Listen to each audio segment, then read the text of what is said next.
kon nag ci cadre boobu li nga xam si wax nañ ko muy aaya alquran mu naqari suñu mbokk chrétiens yi loolu mu naqari ci seen xol ñi ngeen koy jéggulu te ni ñuy fexee man ci sama wàllu bopp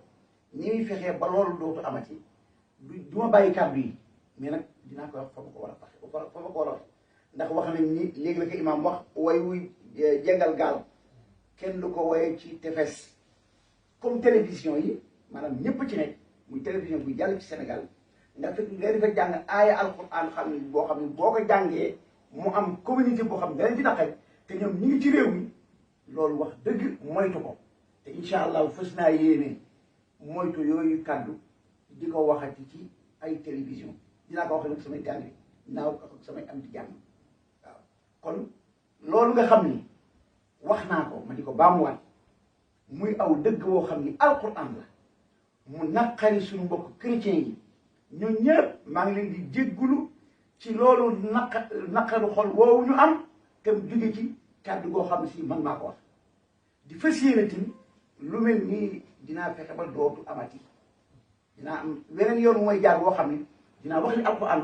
wax kook samay taalibe wax kook samay njaboot te du ma dem di ko waxe di ci télévision yi rawatina télévision wala fajar dinaa xam nan laay def bay wax ci loo xam ni alquran di ko wax ak sama waa kër di ko wax ak samay taalibe mu di leen jëriñ te du am ñenn ñoo xam ne si daf leen di déranger parce que fa may waxe ñooñu duñ fa nekk kon wax ci dérapage amu ci jàpp ma ni am na dérapage jàpp ma ni am na lu ñu rectifié parce que la ma waxoon amul ma lenn lu ma ci rectifié li ma ci rectifié mooy wax ga ma ko wax mu wóor ma ni bu ma ko waxee dana am communauté boo xam dañ leen naqari kon loolu moom bu boobaa bu lu mel nii amatee rek moom ma ay tooñ bu ma taxawatee ci télévision naan di indi aaya yoo xam ne si ma ngay dal ci kaw chrétien yi ñu dégg ko mu naqari leen maa tooñ waaw parce que bu boobaa wax naa loo xam ne si naqari na leen te xam naa ni bi ma koy wax dama leen naqari waaye ba may wax lii bàyyiwuma xel benn yoon ni